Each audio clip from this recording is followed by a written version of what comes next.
Are you having a bad patch? Are you going through a rough patch? No, this is what... Come on. Hi guys, so this is my July wrap up. Yes, it's a little bit late, but what you gonna do? I mean, it's still August, so it's fine. I've just been tired and stuff and filming a movie of sorts. It's a film. It's a shortish film. It's a film. I'm in a film and there's gonna be one proper actor and a bunch of... I'm terrible at it. But I play a doctor, so it's funny. Okay, let's just get into this, what I read in July. So, to start it off, July off, I started a series, which was the Spiderwick Chronicles by Holly Black and Tony Desteja. I don't know, the field guide by Babe. And I got it from the library, so I don't have it anymore.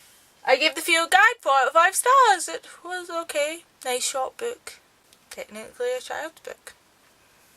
Who cares? Then I read Riot by Sarah Mosley. This book was interesting, had its problems, and I felt like it was just a little bit too unrealistic for the timeline, and no. It's set only 2018 or something, so 4 years away. And I honestly just do not see those events that happening in 4 years, or like at least 10 years, because a lot of shit that goes down that. I give it 4 out of 5 stars. My main problem with it is that things didn't happen in the correct order. They kind of just jumped straight to the extreme in it. Then I read Teased by Amanda Merchant. I gave this 4 out of 5 stars as well. And this is a book about bullying from the point of view of a bully. Of this girl killed herself. I sound like an awful person, but I didn't hate the bully straight away, and a lot of people, you know, you really hate her at the start of the book. And I also felt like, see the girl who kills herself, I didn't think she was very sympathetic. Like, I found myself sympathising with the bully a lot more, because, yeah, you shouldn't say those terrible things, but like, that girl did taunt them. If she did that stuff, can understand why that girl was annoyed with her. And in fact, I don't think it was their fault that this girl killed herself. And I feel like there's certain things that happened with the bullying. She did taunt the bullies, which you shouldn't do. Frankly, if bullies are just saying words to you, you should ignore them. If it gets violent, then you should call the police, because that's a crime. But words, well, like, you shouldn't listen to them, because... you shouldn't listen to jackasses. That's a life lesson. And I know the whole thing's backed up with she had mental issues and stuff, but no. But it was interesting having that point of view and not just have... But then again, it wasn't like... see, the thing is, the bully wasn't one of those really asshole ones. Like, for example, the book wasn't in the point of view of the young leader. So then I read Backcountry by Alex Gishan, and this is the second book in that, and I've talked about this book in my booktube wrap up, and I've talked about most of the following books in my booktube wrap up. Victorian Times, Scotland Yard, and The Country, you know, early investigate.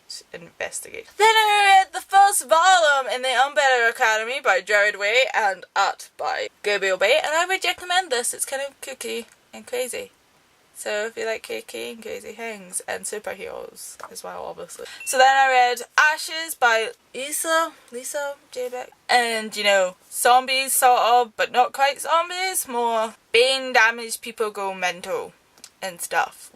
That kind of thing. Then I read Lies, which is the 3rd book in the Gone series. So Then I read Shadows by Lisa J. Beck or whatever. And this is the 2nd book. This is the sequel to Ashes, so same thing going on. Then I read Beastly, which is a lot better than the movie by Alex Finn, by the way. Then I read the Volume 2 in the Umbrella Academy by Jared Way and Gabriel Bay. Like, I know his name's Gabriel, but I want to check. And this was very good. And I wait in anticipation for the third volume and the fourth volume, which are in the works, I think. I found out that the Killjoy graphic novel has been released in its fullity, and I would love to order that, but you know, book bans. Then I read The Seeing Stone by Tony Dizzle and Holly Back, book 2 in the Spiderwick Chronicles, and I read this as a little break reading monsters because I needed a little break doing that book. It was so heavy and it was a readathon, and I just wanted something to pick me up, especially when I realised I wouldn't finish the monsters doing the readathon, so I read this. Just a short book with pictures, because pictures are fun. Then I finished reading Monster by David, the final book in the Ashes trilogy, and I never finished this in the book readathon, so I will say things about this book, and I give it 4 out of 5 stars, I think. Like, I liked it, but it wasn't the best in the series, and this was a massive, very massive book. I don't know, I guess everything's summed up. I'm not really sure how I could have ended this book greatly. The best way to end this book anyway. I guess it's a good ending. It makes sense for the characters, and everyone ends up where you want to be. A bit sadness, but it would be very unrealistic if there wasn't a bit sadness. Though it does involve a character basically coming back from the dead. That was a bit of a spoiler. I'm not saying which one though. Which one comes back from the dead? I read Above by Isla Morley, and I think this is a book about a girl, a 16-year-old girl, being kidnapped by this virus, and she's locked in this bunker which is meant to protect her from the end of the world, because this guy's convinced the world's gonna end. And I did not like this book. Part 1 was okay, it was everything I wanted to be. Part 2, no. I started reading part 2 and I was just like, no, this is not what I want from a book. No. Then I read Seasoned Tapes of How to Eat Your Husband by Natalie Young, and this is obviously a cookbook on how to murder and eat your husband. Okay, it's kind of partly like that, but obviously it's fictional, and this is in preparation of the Edinburgh Book Festival. As well, this was a review book. This was sent to me by, well, headline, but it's Tinder Press. This is published by, on the whole book bitch thing. I was quite lucky. I didn't know this writer was going to be at the Edinburgh Book Festival when I requested this book, and she's doing a talk with a writer that I really like, Matt Young, and they're talking about cannibalism. Kind of basically what the talk's point being, because obviously this involves cannibalism, and his book, well, series, there's 2 of them now, the Savages and then the Savages, American Savages, which I have to read. Got it from the library, because I'm cool like that. So this was a lucky thing I requested, and I did like the book. It was interesting. There's kind of, it's set in 3 parts. Like there's a third person narrating Lizzie Payne's life and what she's doing, but you also have Lizzie's notes. Like, she makes these notes while she's doing this, like lists really, like it's a numbered list for the whole thing. And we also have the point of view of this other person who starts off as an acquaintance of Lizzie Payne, but more acquainted, but doesn't really know her still. That sort of book. I also read Zombie Angel by Diane Tran, which is the 4th book in the zombie series. It was okay. I don't know where this series is going. It's kind of it went to a weird pace involving Nazis and Nazi zombies. Like, if you hear Nazi zombies in a horror thing, it's not something to be taken serious, because it's ridiculous.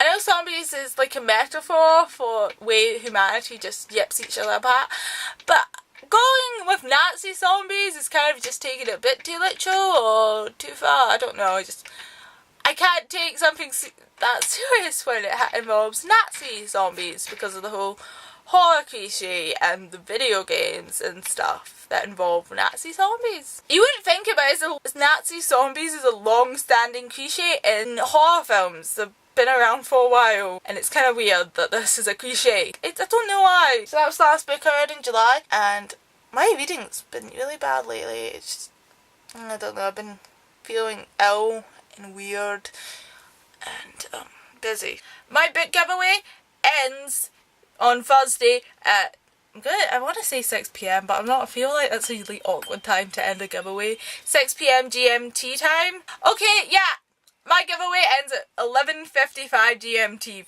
time, and then I will close it and I won't count anything else on Thursday. On Thursday.